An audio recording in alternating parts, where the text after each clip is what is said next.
If you're authentic, you can't be canceled. For me, this is why being canceled is a myth. If you are standing and walking in your truth, how people respond to you is how they respond to you. And if that means that you lose some one-on-one connections or you lose some professional connections, so be it. But you have to decide, am I willing to walk in my authenticity? And as a result, potentially lose some connections? Or am I going to be fundamentally fawning all the time because I want as many people as possible not to be upset with me? Welcome to the Holistic Life Navigation Podcast, where we explore life through the lens of somatics. I'm Luis Mujica, a somatic educator who teaches people how to find safety in themselves. Your turn to learn begins now. Hey everybody, welcome. I got my lovely team here. You can be unmuted, Camille. This is going to be a messy one, so we're going to be messy today. Yeah. But first, I wanted to introduce Evan Adams. He's our new team member. Y'all have heard Evan through editing and through music. He does a lot, like almost all the sound healings for us. And he began the podcast with me when I started editing it. Then he went off into a whole other world. And now he came back and he edits it again, and he's part of our team. He enters the emails, he's the admin, he does tech support, he does live sound healings for us. Welcome, Evan. Beautiful, thank you. Happy to be here. Are you actually happy to be here? I mean, I think so. Okay. Marika was acting differently. Okay, Marika was projecting onto you because she's not always happy to be here. So a friend of mine, actually, I was driving home from Massachusetts last night with my friend Zach because Evan did his first gorgeous live sound healing in this yoga studio, and we went there and we basked in it, and it was kind of like a work trip, I was calling it, because he's going to do sound healings at the retreats we're doing in New York this year. Mm-hmm. So I got to see if they were good. I knew they were going to be, and they were amazing. It was incredible. And on the way back, my friend was saying, I have a request. Can you and your team do one of your HLN Team podcasts on cancel culture? Because Luis, I don't know how you haven't gotten canceled yet. And I was like, okay, let's do it. And so trying to get us canceled. Yeah. Am I trying? So the first thing I wanted to talk about that I want to talk about for a while is Rachel Dolezal, who is was part of this cancel experience because of her. Well, where do we start with this actually? Because, okay, I'm going to start with Marika here because she's the one that has the strong feelings, or at least the one she's showing them. She was in my state. Okay. So I don't usually talk about people on the podcast. I don't think I've ever talked about like a celebrity or a person, unless it's something I'm quoting from RuPaul or Yanla. But I think I'm curious about this, and we'll go into our conversation around cancel culture. Because first of all, I don't believe in it's possible to be canceled unless you have shame and you receive the canceling. So if a big group of people are like trying to shame me and cancel me and say I need to leave or what, it only actually affects me if I've done something or think I've done something wrong and I fawn or bow to them, right? Even if I didn't do something wrong and I'm fawning. So I bring this up with Rachel Dolezal because, and this might be super controversial, I don't have a problem with her having a transracial identity. I don't think that, I'm on team Whoopi Goldberg here, because Whoopi says, if a biological man comes up to me and transitions into a woman, and I use she, her pronouns, and she gets to be in women's locker rooms and she gets to be on the cover of women's magazines, which Whoopi is for, she totally is fine with that. Why can't this woman be a Black woman? So it's very hard to walk as a Black woman. It's not an easy path to choose. So the transracial thing I think is pretty cool. I'm not a Black woman, so I know what you two think. I think it's the lying that was the problem. So I wonder if we just play with this a little bit and then dive into this cancel conversation. Camille's bubbling. Just let us know, Camille. What are you thinking? Well, I thought we were going to go to Marika first. Marika's giving me that face. I don't know what she's thinking. I am so curious what, I'm not Black, so I am curious what Camille has to say. Yeah, so many things. Let's start with Miss Rachel. So for me, and this is where I start to get a little esoteric. For me, it was not the issue was not identifying as Black, because for most of us, particularly if you're in the United States or even just North and South America, there's a hodgepodge of everything in us. Like it always surprises me when I look at people and like, well, I'm part white. They're like, what? Like, well, yeah, every Black person in America is part white. Like, it's just, and so it's like you were saying, it's not the identification. For me, it was the lying. It was the inauthenticity of it. For whatever reason, she may have felt the need to do that. It was what would have resonated more in me was her acknowledging, yep, I present as a white woman, my parents identify as white, and I know I also have XYZ in my heritage, and I really identify with that part of my heritage. Who am I to sit here and tell her she doesn't have any African heritage? Or even, for me, this is also the distinction between cultural appropriation and cultural appreciation. She might not even have a drop of African heritage, but there might be something about parts of either Black American culture or different African cultures that really, really resonate with her. And again, she can acknowledge that. She can say, nope, don't have a drop of it in me, but this really, really speaks to me for this reason. For me, that acknowledgement is the distinction between appreciation and appropriation. I love that you said that, because I agree. And I think that's where you and I merge on spiritual levels, because like there's a spiritual experience to invoke something, even though it's not your bloodline, in this like way of reverence. And I think part of the reverence is the acknowledgement, right? Like part of the sacredness of the invocation is like acknowledging it. I get it. So Marika, what was your deal? Because you got all fired up last time I brought it up. So I'm curious, like, what are you feeling about it? Mostly, I don't think that she's worthy of a podcast, but but I also think that she's probably a really rich, fertile ground for lots of different types of people to have different opinions, right? There's no right opinion. What I saw was a white woman using her privilege to be a Black woman and use that to be victimized. You know what I mean? And take up space in a community that didn't have a lot of Black people, and I think it was really, I'm into her being an ally, and being, even if she's identifying with that, to be out there advocating for Black people and for, and that type of thing. The lying one.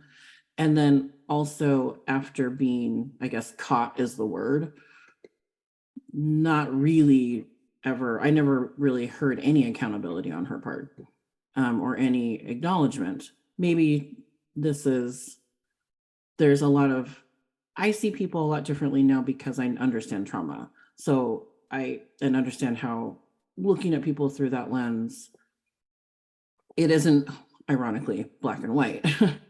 But I also, I saw how it could be harmful, and she never thought that it was harmful. You know what I mean? So that was sort of the where I get really hot about it is, and it was a big debate here, in Seattle, especially since she was from Washington, or she was living in Washington.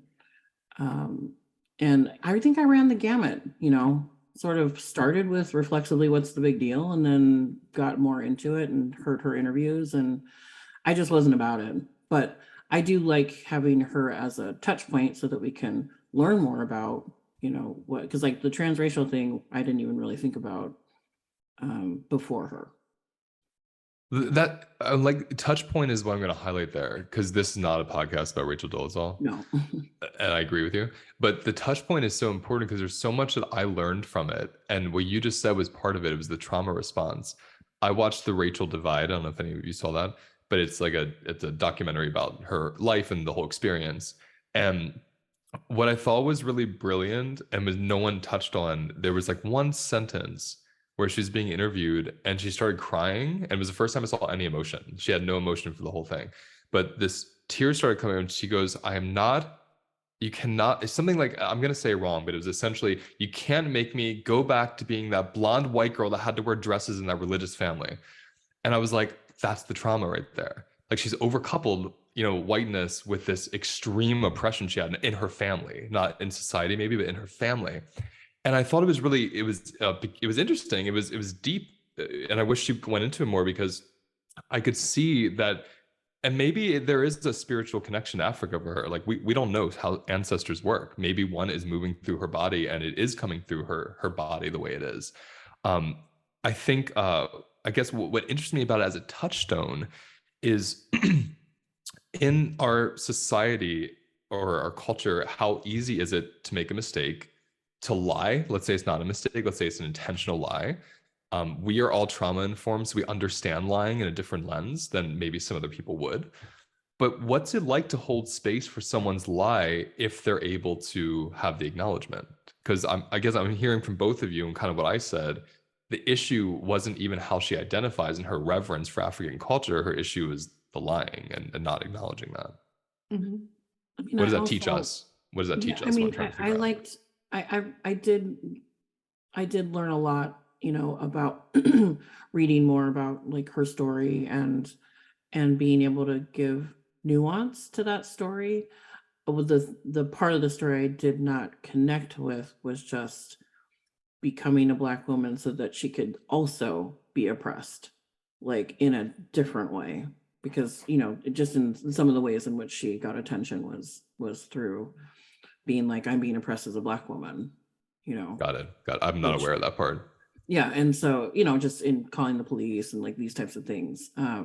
So just wondering where those connections, you know, came in. I never read like her memoir or anything. Did either of you? I didn't know. I was going to just for more nuance, but I didn't. Yeah, it does sort of interest me in that regard to see like the fuller picture, you know. Yeah, Like, because these are like case studies for me, you know, as a trauma therapist, I guess. So I just love studying these people's interviews and seeing how their body language is and seeing where they are undercoupled and lack emotion, where they're overcoupled and they start getting emotional. It just teaches me so much. And I think what I learned from her, and this is why it's a touchstone to a bigger topic, is just the how to be authentic, and how sometimes being authentic means you fuck up royally. And when we do that, do we have to cancel someone? Like, what's the somatics of canceling someone? And yeah, just dive in. I'll even flip it a little bit, but if you're authentic, you can't be canceled. For me, this is why being canceled is a myth. If you are standing and walking in your truth, how people respond to you is how they respond to you. And if that means that you lose some one-on-one connections or you lose some professional connections, so be it. But you have to decide, am I willing to walk in my authenticity? And as a result, potentially lose some connections? Or am I going to be fundamentally fawning all the time because I want as many people as possible not to be upset with me? So you're saying it's a myth because what we call canceled is just that people that don't resonate with you are leaving? Like, is that what you're saying? Yeah. So some people don't agree with you. You know, there was a time where we even called it boycotting. We didn't call it canceling. It's not a bad thing. Like, this organization, this individual isn't aligned with my views. I'm not going to support them. So be it. Now you both have the agency to make a decision. Are you going to support that one? Are you going to change your actions or your behaviors? So for me, that's why canceling cannot exist. It is more so an awareness of, are our behaviors or perspectives not in alignment? And are they so out of alignment that we just can't be in relationship anymore? Ooh, I love that, because we see cancel culture or this experience through the lens of relationship. It's so much more gentle and natural, and it's what happens every day in every relationship, right? You Exactly. have right. It's like, it's the rupture we talk about. Mhm. I think what has actually, now that we're talking about this, I think what has fed cancel culture are people fawning. Yes. So like Yes. a business that fawns to their audience because they don't want to lose a dime. That's actually what the cancel culture really, that's where it's been born from, rather than like you said, there's always been boycotting. There's always been thousands of people sending letters to like The Simpsons when they do an episode that's offensive in the 90s. I remember those like news articles. But you know, I think because of social media, there's this more direct connection between company or person and audience than there was before. And as we know with relational trauma, that means you're even quicker to have your trauma response relationally, because you're not behind an office with mail that takes 10 days to get to you. It's like a comment on your site and you instantly say, oh, I'm so sorry, what can I do? And then someone sees the I'm so sorry, then a bunch of people attack them because they're saying I'm bad. And it just becomes this huge kind of cacophony of fawning and fawning, and then the other, because we know when you fawn to somebody, the person gets it. It's an appeasement, right? So the person that has felt unjustified from you is now getting kind of lit up because you're saying, yes, I'm a horrible person. You're right. Like what I'll do whatever it takes. Tell me what you. And we like, all human beings love power. Like it's in there. You have to work with that. So if there's someone bowing to you who seems even powerful, that's a dopamine hit in itself. And then you're going to demand certain things of them. You're going to say that they meet them, and it creates this kind of like codependency, really. Well, I also think there's a when you were saying fawning, I can see cancel culture as fawning, boycotting, and mob mentality, right? Because Yes, it ends up yes. being like, because if I want to cancel, or if I want to be like, this person sucks, and then 1 million people agree with me, and that's when you get to be like, well, we should, burn down their business or whatever it is that you do when you cancel someone. And then you just kind of get to move on, as that mob, as an individual and as the mob, like to the next thing. And it feels very locust like, Oh, I love that. So locust, you're right. Yeah. Yeah, that really resonates. Because I imagine, I spoke about this really early on in the podcast, that I had a situation when I was in 5th grade where everyone on my bus was making fun of a girl in the back of the bus. And I joined them. And it was the only time in my life I made fun of someone. And it was so painful for me. But the dopamine hit of being accepted into that club of boys that were making fun of her was like, it felt so good to finally be accepted that I was willing to do something out of my integrity to join that, just like saying, the mob mentality. So that dopamine hit of belonging is really what drives cancel culture. Now that we're saying it, it's because the person that's fawning to the audience wants to belong to them or make money, whatever it is. And then the people that are in the mob, they want to belong to each other, and they have this like focal point of what they can fight against. It's very unifying in a strange way. It's unifying and simplifying. Again, particularly like when I think of it in the context of diversity and inclusion work, whether we're fawning or whether we're in a mob mentality, we get rid of the need for nuance. We get rid of the need to being with something that's uncomfortable, because then we can just jump to a snap decision. Either this is good, this is bad. We cannot understand why this thing may be impacting someone a particular way and why it may not be impacting me that way. For example, there may be a business or an individual that I choose to no longer support, or I choose to no longer be in space or relationship with. That doesn't mean that my relationship with other people hinges on that. But for some people, it does. It is, well, I can't believe you still shop there. I can't believe you still eat there. I can't believe you watch them. So it doesn't allow for nuance. It doesn't allow us to have our own individual relationships. I love that. I'm Evan, you're being quiet. Oh, sorry. Go ahead. No, I'm just saying, wait, say what you're going to say first.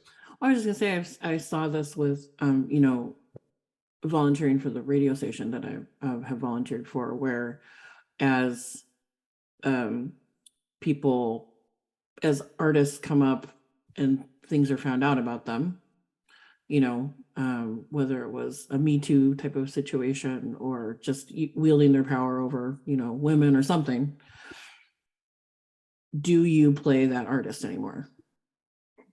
And like some people, and there's lots of reasons on many different sides of why a DJ decides to stop playing Michael Jackson, or decides to include them in a certain, maybe, only the Jackson 5, and everybody is this really more nuanced thing, because everyone gets to decide for themselves, like who they're going to, I guess, on air. And they don't cancel them, like, I'm not playing this person anymore, but it just quietly leaves, their playlists. And it's just interesting to see, like, everybody has a different level, of who they'll play and who they won't, depending on that person's personal life. Yeah, that makes sense. I like how, when Camille was saying, if you don't have capacity for the nuance, for the curiosity to sit with the charge, to kind of work with that, then you have, like we talk about the safe space or brave space. It's like what Marika's saying is an example of, they're trying to create a safe space, because they're saying, well, I know if I don't play this, no one will get triggered. I know if I play it, some people will get triggered. Do they have capacity for some of their audience to get triggered? That's really what it comes down to. I love that. What are you feeling about all this, Evan? Like, where does this go for you? Yeah, I mean, I love what Camille is saying about the nuance, where I think a lot of times what tends to happen is we kind of maybe lose our personal narrative for more of a larger narrative. And I think that a lot of the ways that sometimes these conversations are driven are so strong narrative based, where, I feel like a lot of times there's just, you pick like an issue, let's say like sexism, and you kind of have the paradigm of like patriarchal society that's running a narrative in one way. So a lot of times you'll have events that kind of get pushed really to the forefront that either feed directly into that narrative, or then the immediate response of people in the antithesis to that to kind of push the opposite narrative. And in a lot of that ways you lose any sort of nuance or discussion, about maybe, right, it's easier to make it really clear cut about what the person is or what they represent rather than having a discussion. And especially with so much of this coming from a place that's trauma informed and kind of seeing the ways that maybe they've end up in this place, there tends to be so much of a more punitive approach to things. Whereas a lot of times there's a discussion about how can we move forward without the punitive approach. And I feel like that immediately gets lost in this as well. When you say that, where was going in my mind is there's a big difference between group identity and individual identity. That's like really what we're kind of talking about in different ways. And you say this many times on here, Camille, like with the monoliths that we tend to attach to certain demographics, like Black people are always like this, gay people are always like this, white people are always like this, like whatever the demographic is. That's like a group, that's an overcoupling. It's this group identity that we overcouple onto someone based on their actions or based on something we've been taught about people. And it removes, like when we're saying nuance here, what we're really saying is curiosity. Like we're curious about, well, what is the story behind this person's actions? Because we hear these kind of like banners that run through our society, these catchphrases. They come out every year or two. There's always like a new one that we attach to because they feel or they sound good. For example, I know some people would deny this. I would never deny, and anyone would never deny that a Black Life Matters. How many people practice that? It's like I get so curious, like the people that will just like put it on their like a bumper sticker on their car. What does that mean to them? And I watch them pass our Black friend who's hitchhiking into town. They don't pick him up. Like, what does Black Lives Matter mean to you? Is it just this political flag, again, fawning, I'm on the right side? Or is it actually a lifestyle you live? And I'm bringing that in as one of many because it's a recent one that we see everywhere and we understand why. But it's like it's this idea of if I don't have the nuance even behind the term or the person, then there's no like personal intimate practice in my body of how I relate to it, whether it's a slogan or a human being, right? Yeah, because it's fundamentally a reflexive reaction. Like, let's take Black Lives Matter. There was a long period where no business would say Black Lives Matter because they were afraid they were going to get canceled because they're saying Black Lives Matter. Then George Floyd happened. Then every business started saying Black Lives Matter because they were afraid, well, if I don't say Black Lives Matter, I'm going to get canceled. Again, what you're missing is really internalizing. Why does Black Lives Matter to your organization? Or what about your organization? What about your policies? What about your practices need to change to actually support Black equity? When it's these reflexive reactions, it's fawning in either way. When there's no, I don't want to say justification, but nothing behind the decision, just that, this will keep us safe. That, for me, that's always a red flag. I've found that recently because I live in upstate New York, and the area I live in is like particularly progressive. And so a lot of families, they really like adhere to these slogans and flags. And there's like that sign, Marika and I have laughed about it before, but it's like, in this house, we believe. That's the I have that sign. Yes. So you're one of those people. So it's like there's those signs, and I'm always like, and then I meet the people, and I'm always so confused. I'm like, what that sign says, and then and I'm trying to understand like where that happened. But I'm saying this because I guess I think of my one friend who's Black, and she was like, I got hired the other day for this position as a diversity hire, and it felt so bad. Like I wanted to be hired because I'm a really good writer, because she's a really good writer, and she's like, that's why I want to get the job. And I was thinking about how a lot of the people I know were scrambling to hire people of color, gay people, trans people, like just to kind of show like, hey, I'm a good guy. Mhm. But their personal culture had nothing to do with those cultures. And I'm like, I just wonder, I know as a queer person, like I can feel the difference when I'm around Yes. someone that's like, so I'm assuming y'all can too. But I know you work with this spot like intimately, Camille, in your work. Yeah. But I guess I'm curious to bring this in because someone said to us the other day, like, I really want my child to be reading more books that aren't heteronormative. And I'm like, why? Like, Mhm. like what's so you can say they are, or like what's the point? Because your child is heteronormative. Like Mhm. that's how they are. Um, and I was thinking, like, my daughter goes to a camp where there's naked trans people everywhere because it's clothing optional. She's used to it. My friends are gay and married, many of them. She's used to it. I'm queer. It's like half of her family's Puerto Rican, so she sees people with different skin tones and accents. It's like it's just part of our life. We don't have to diversify. So Mhm. I'm bringing in a whole other part that's like obviously ringing into you, Camille.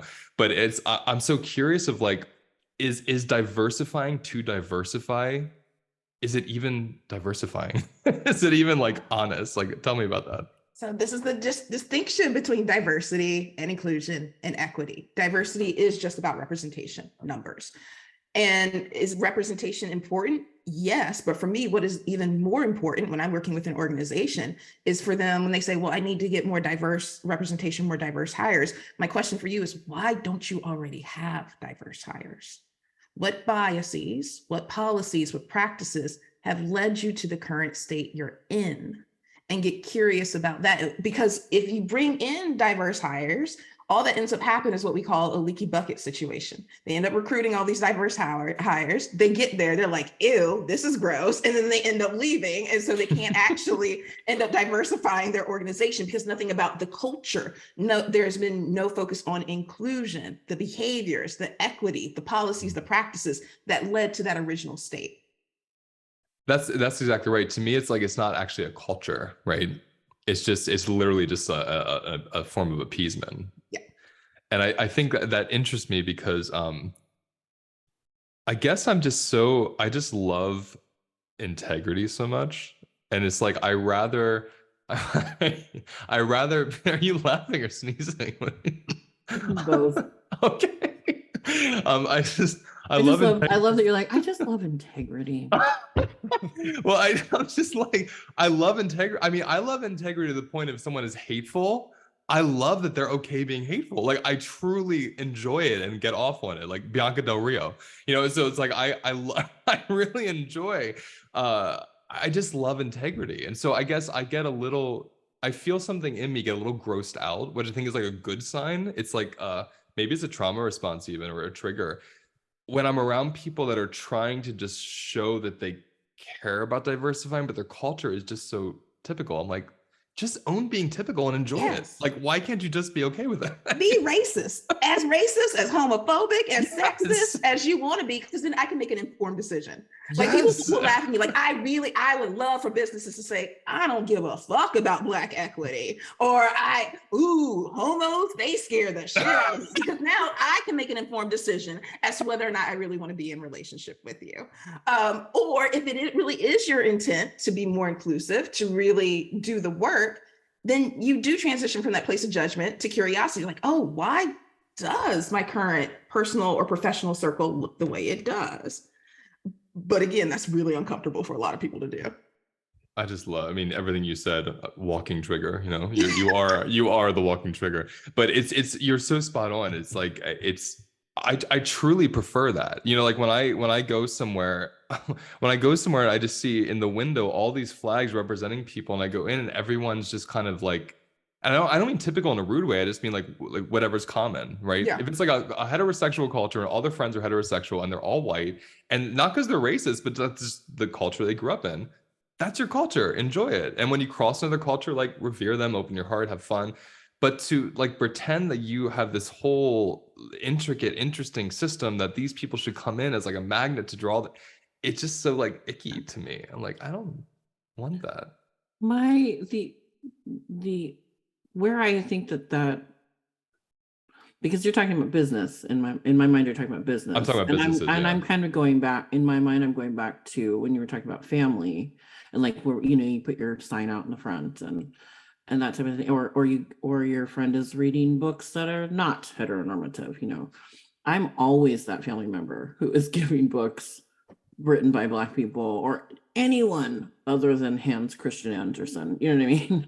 Like just something different. You know what I mean? Because if I applied that, my whole family's white. So if I applied that to my family, corporate, like how did we all besides me, how are we all white through every single path I can look down in this family? Everyone married white people. They all had white children. They all had, you know what I mean? And so of course, probably there are books and resources and things that they turn to and that I was raised with that confirm that their cult, that how they were raised. And so I like bringing in a little bit of diversity when it comes to that, without having to tell people, like we're making sure that they're reading other things, like that's a little fawning to me, right? But to offer children a wider, more diverse books and resources and stuff, I don't feel like that's fawning, you know what I mean, or derivative in any way. Like it's to me, there's just so many books out there, you know what I mean, and so many shows and different ways to influence kids. And I was just influenced with all white stuff, and I really wanted to get more diversity in my, I didn't have any black, like dark, I had all white dolls, let's say, which wasn't necessarily my culture, but I grew up in an all white family, so it sort of made sense. But like I would love to get my nieces dolls that look like them and don't look like them, because I don't think in their life where they live and what their culture is, they're going to run into that very much. I think the fawning in that example would be if you said to a family member, you don't have enough black books, and they go buy 10 to make you happy. Right. Like okay. that's it's not like you giving them a book. It's like them being like, see, I'm doing it. I'm doing the thing. I'm good. It's like that. I think when we're speaking about this cancel culture piece, when you say cancel is a myth again, I really hear that. Because Marika was bringing up this time that she thought I was canceled. I wasn't even close to being canceled. But two people were really upset with me because of a song of mine and the lyrics. And it was interesting because the lyrics were, one of the words was Indian instead of Native American, and the other word was woman, man instead of like two-spirit or intersex. They didn't know that I was intersex, and they had no idea that I come from some people of color, not all. Obviously, I'm much more white than I am person of color by my skin, but they didn't know anything about my background, my history, nothing about my own identity. And I remember saying, like, do you want to have a conversation about this? They were really upset, and they said, yeah, we will. And we had a conversation, and I just told them my history. I told them my own identity. I said, woman, man was like a really bad term that I fell in love with and used in a way to like liberate myself. The same way, like the 3-letter F word, we call each other all the time, me and my gay friends, because it's like we were called that in high school, and then we flipped the script and we kind of have fun with it. It's like our drag. And so I explained this to them, and I said, my grandpa always said, you're Spanish Indian. He would always say you're Indian because he identified as Indian because he was Taino. So these words didn't have charge to me the same way it did to these people. But coming from the way I present and these words I was saying, they put me in this group of like a white cis hetero guy, that has all these. And so when they learned about this, they were like really open-hearted, and they were apologized, like, sorry we judged you, but we have some suggestions. And I was like, okay, what are your suggestions? And they said, every time you're going to do a talk or anything publicly, you need to tell everybody everything about you so you can say what you want to say. And I was like, no gracias. And so this is where it goes to what Camille was saying about the myth, because I felt it turning in me, that desire. I want to be right. I want to be good. I want to make them happy so they don't tell other people. But I was like, that is the most unsexy thing in the world to me. to get in front of people and tell them like my DNA story so I'm allowed to wear a turban. Like, no, thank you. I rather people get offended by me and think I'm just white or think I'm had a normal, like, you know, male body and I'm not intersex and I'm not queer and all these things. I rather them completely misidentify me and either continue to or learn that I'm like a unicorn than tell everybody that I'm a unicorn. You know, it's like that's just not interesting to me. And I just wonder where that goes for all of you, that concept of having to kind of like clear the field, like almost like trigger warn everybody so you can exist. So yeah, I'm not for it. Not into Because I've experienced something similar. Like even today, I did a post on LinkedIn because in 2 weeks, Ramadan is coming up. And so I always just put up a post saying, here's some things you may want to think about to be considerate of some of your Muslim peers and colleagues. And it's always really funny because I'll either get a couple of DMs or comments from either people saying one or two things like, oh, thank you so much for reaching out to the Muslim community, or are you Muslim? And I am, but most people can't tell looking at me, but I feel no reason to preface my post. Okay, y'all, I'm Muslim, so I get to post this. But what I will share is like if I'm doing a workshop and we're talking about things, I'll say, oh, I experienced this. This is a microaggression as it related to my Muslim identity. Or I had to decide because of how I physically present if I wanted to be open with my Muslim identity. So I'll weave it in. And then there's always a couple of people in the audience who are like, oh my God, she's Muslim? I didn't know she was Muslim. Did you know she was Muslim? Or same thing with being autistic. I will talk about neurodivergence for hours before sharing that I myself am autistic or my son is autistic, because I don't think I have to share that in order to speak on it. Love it.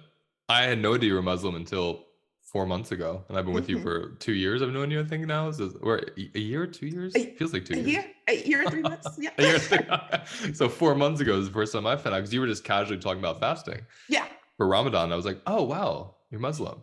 But and I love that, because to me, I feel like I'm exploiting my ancestors when I have to like go into the nitty gritty of them so that I can put dots on my face or wear a turban. It's like.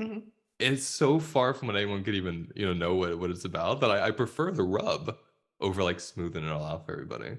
What do you think, Evan? Yeah, no, I mean, I totally agree with that. I feel like, yeah, a lot of times I think in more self-exploration that I've done, the more I'm starting to see a lot of things that were easy for me to just kind of throw off.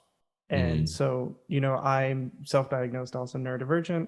And I'm very femme for a guy, but I also, I kind of like land in this middle ground. I'm like, I did a DNA test and I'm majority Jewish, and there's all these different little pieces that are kind of floating around for me. And I never preface them really with anything. It just people come and I just kind of talk to them and share my experience. But then also yeah, it's interesting. I feel like I'm starting to throw that I am on the spectrum in there here and there, because I feel like a lot of times I've started to share things that are my experience on like behalf of the community. I mean, the whole community itself is so diverse that, I mean, I don't intend to speak for it, but just things that I notice about myself and that I can see similarities. So I try to inform that, but I still don't even really bring that up, especially because, especially with family too, they don't really want to hear that or see that right now, so I just kind of leave it where it is. And like if I feel that in me, and that's maybe how I identify, I don't necessarily need to project that out to validate that for me. See, what you just said, that was the gold for me, because like it's yours, it's your relationship, you know it intimately, like no one else has to give you permission to be in relationship with that. That's exactly how it feels for me. What about you, Marika? I mean, I definitely hold things close to the chest for a while, and I'm always interested in how people have sort of assumed ththings, like what it is that they assume. But and usually maybe at that point I'll correct someone, but I don't really have a religion, but as a woman of color, like people assume a lot of different things about me, and I think I used to take offense to that. I don't like being misunderstood, just like anybody else. But, now I just see it as I have an opportunity to reveal whatever I want about myself to whoever it is that I want. And the whole thing is I'm learning about myself and stuff is being revealed to me every day. So it's even something that I was 2 weeks ago. Maybe it's just that was 2 weeks ago. So I'm trying to sort of live more in the now, in an everyday, because things change, and I've really changed a lot, in the last few years. So I'm also trying to check myself when it comes to what I assume in others, right? And I also want to just bring up those signs outside of your house, which is, what I like about them is they're rainbow colored, and the parodies are very funny of them. It's like, in this house we believe in ramen and the Kraken and baseball and whatever. But you know what I mean? Those are funny. But I know people who did get those signs, and in their mind it was to let people know who may be marginalized in their communities that they were like a safe space, which of course we've been talking about safe spaces versus brave spaces. It was the people who got it, posted the sign on their, Instagram, like, look, we got it, stuck it in the ground, and then never thought about equity or people of color, any of the things on the sign ever again. That was the thing that I wasn't into. So we have to, Marika and I actually have to go on a meeting, but you're opening up what you just said, Marika. You're opening up our next group topic, which is going to be identity, the semantics of identity, because it's like what you said really got me, which was every minute you're a new person, and it's like, how does identity help us? How does identity hinder us? I think it'd be such a fun conversation to have. But I want to close this one with a fun little what's the word, prompt, is it? I'll just say prompt. Okay, in this house in HLN we believe in, let's each give one. Canceling. Come on. Oh, I thought you meant like cancel culture. Elaborate. Tell the listeners what you mean. Luis has lovingly helped me expand my capacity around canceling on people a lot. I sense some aggression in that term, lovingly. Well, but I think it's helped me cancel on people in my life and not be still thinking about it with panic 2 weeks later at 3 a.m. Got it. Okay, I'm gonna say the obvious: beans. We believe in beans. Okay. In this house, we believe in a good nap. Ooh. Take a nap and drop a dime. Yes, we will. In this house, we believe in fluidity, because I feel like that even kind of ties into maybe the identity piece and the experience of being human, and as well as the scheduling, because there is a lot of fluidity. Ooh, I'm ID fluid. Mm-hmm.